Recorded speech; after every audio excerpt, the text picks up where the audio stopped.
Good morning, everyone. We are back at one of my favorite places to hunt on the Yorkshire coast. This is Saltwick Bay. As you can tell from the slightly dark skies, we are still just before sunrise on a lovely, lovely October morning. Venus is just creeping out above the clouds, so hopefully you can see it up there in the distance. Why do we come to Saltwick Bay? One, it's a fantastically beautiful place, as is all of the Yorkshire coast, but it does produce some spectacularly nice fossils too. The common things like the Dactylioceras and the Perrhinoceras tend to split badly from here, so we call them sticky dacs, because when you're trying to open them, they tend to split down the middle and not open cleanly. But they get some incredibly good Hildoceras specimens, and I do love a good Hildy, and hopefully a nice Phyloceras. I know that there have been quite a lot of finds coming out recently. There's been some big falls after a very dry summer. We've had some good rains and there's been some good falls, and lots of Hildies have been coming out of here. So we're going to see if we can add one of those or a couple of those to our collection, if I'm being optimistic. But the beach has been hit hard over the last couple of weeks since the falls have started, by everyone having the same thoughts. So enough yapping, I'm going to get down.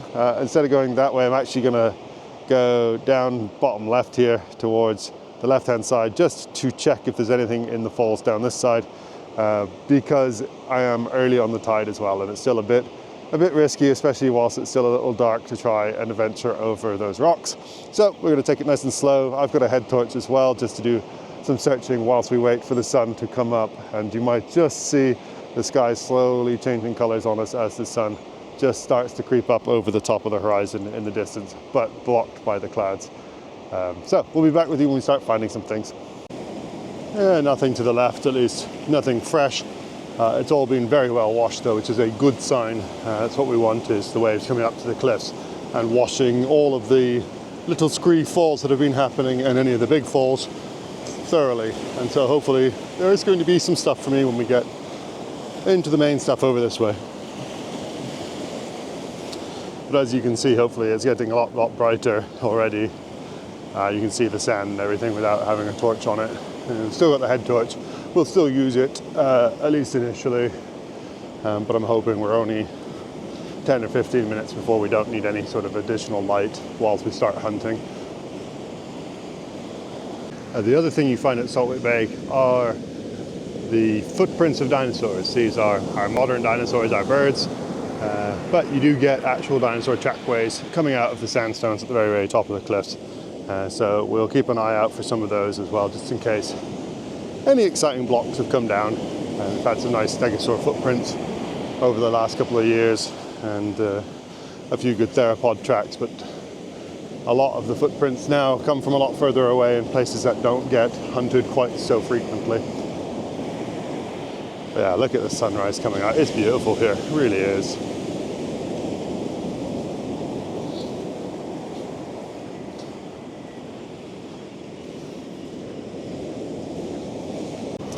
Yeah, can't quite do hunting without the torch at the minute, but we are very close. A couple of little DAC nodules as we go, but yeah, like, we are getting very close to being able to do fossiling properly.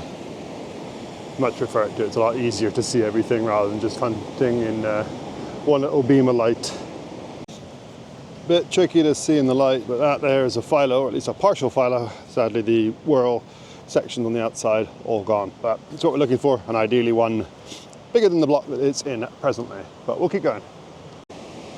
The lovely, I want to say, silhouette of sorts of the Whitby or Saltwick Sphinx, as is often known.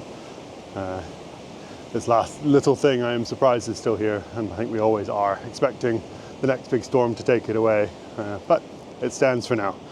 And we will keep looking as we go around past the Von Trump, which is just down here, and into the next sort of bays.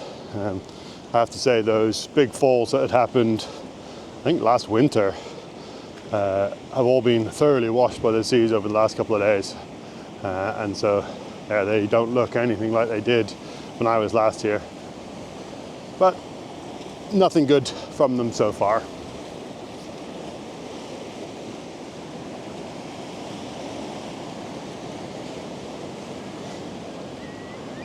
But it is a beautiful morning. Beautiful, beautiful morning. Well, that would be sunrise there, right behind the cloud.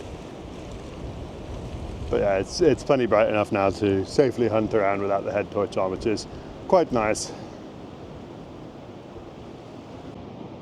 Quick spot the fossil in the low light. Hopefully it should all be visible enough for you.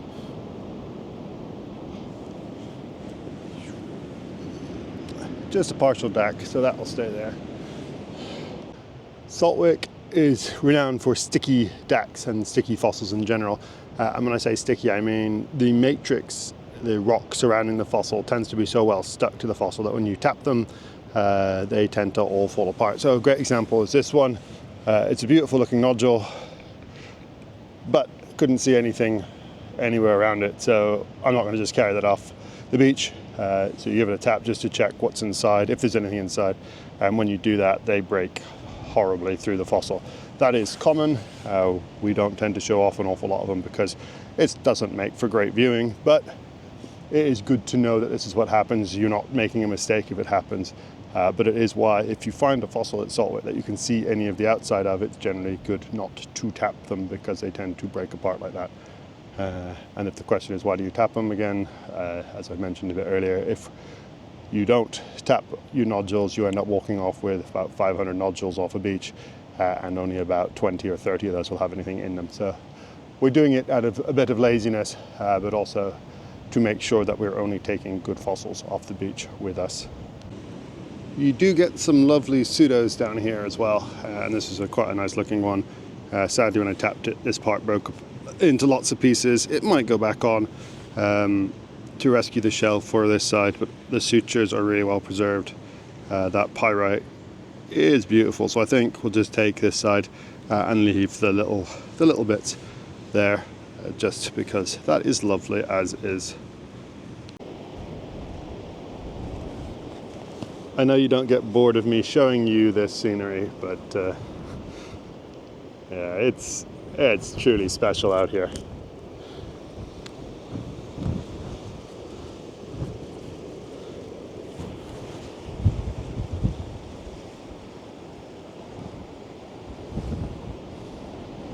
So I'm wondering if we've had a big fall very recently.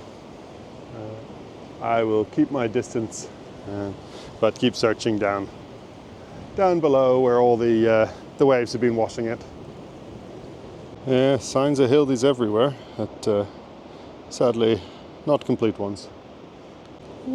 Just gave it a tap. Middle's alright on it though, so we'll probably take it as is. Yeah, all of the loose blocks down the bottom here, all filled with hildy chunks, so I wonder if this is where all the hildy bits have come out of recently.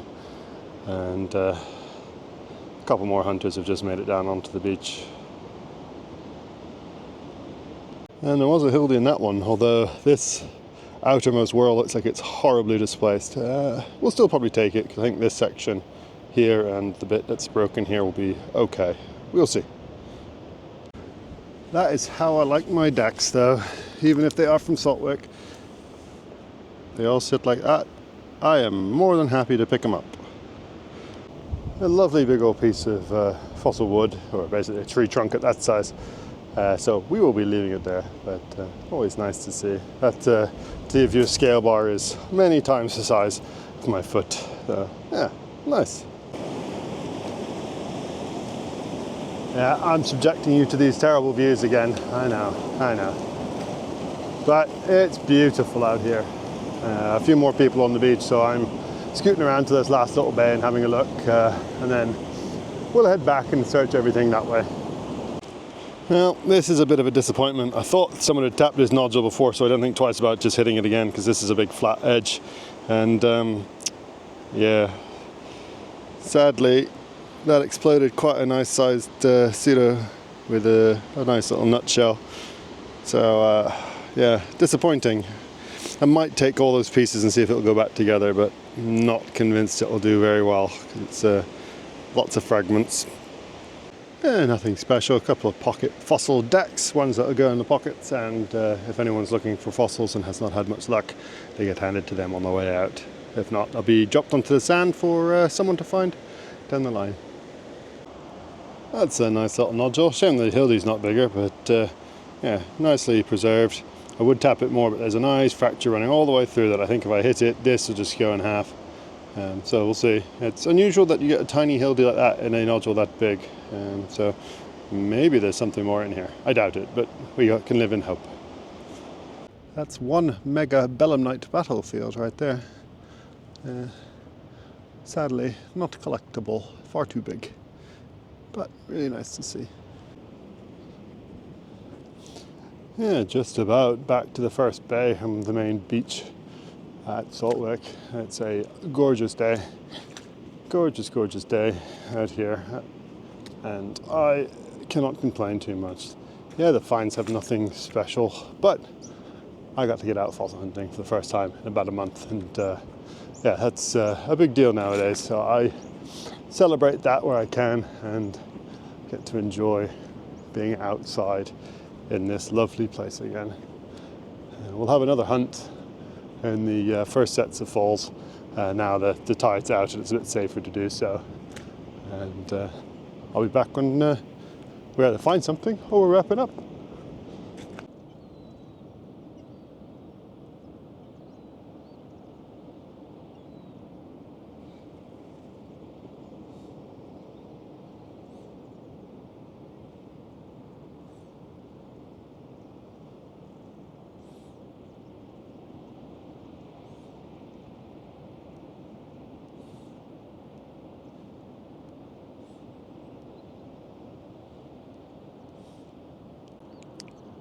So that's going to wrap us up, and I will answer some of your questions that I have no doubts you're going to ask. Yes, I have very short hair. It's nothing serious. I've been doing some work that needed me to have short hair to be able to scan the side of a head, and I was the test dummy if it would work. So that's why the hair is short. I forgot my sunglasses, so I'm squinting away in the sunshine. Yeah, all in all, an endeavour, and my hard hat, the plastic strap on it broke, so it's been a bit of an adventure today as far as equipment. But it's been lovely to be out. Honestly, it's so great to be out on the Yorkshire coast in general, and today the weather, as you can see, is absolutely stellar. Finds not so much, but that's okay. I actually offloaded the bigger hildy and a couple of dacks and the pocket dacks to a lovely couple who were up visiting and just having a little fossil hunt in the first bay, and had, I'd say, very little success, but they were happy with their finds, and then I'm hoping I've made their trip with a few more. And yeah, that's kind of what I really love about fossils, is not necessarily always having them myself, but being able to share my love of fossils with people, and seeing how much that some of those things that for us who have dozens or hundreds of them in our collections, how much joy it can bring other people when you get to share it with them. And so that's part of the reason come April time I'll be hopefully doing this full time, doing some tours, doing some collecting, and being able to share it with a much broader audience, because my YouTube video channel has stalled at like 1,100, 1,200 subscribers, so we're not going big on that anytime soon, but hopefully we can do it in person with people and be able to share this fantastic hobby of mine and turn it into a profession with everyone else. So thanks everyone for watching. I hope you enjoyed the hunt, and yeah, I'll be back with you next time, and you'll tell how long it's been based on how long my hair is at that point. So I'll catch you in the next one.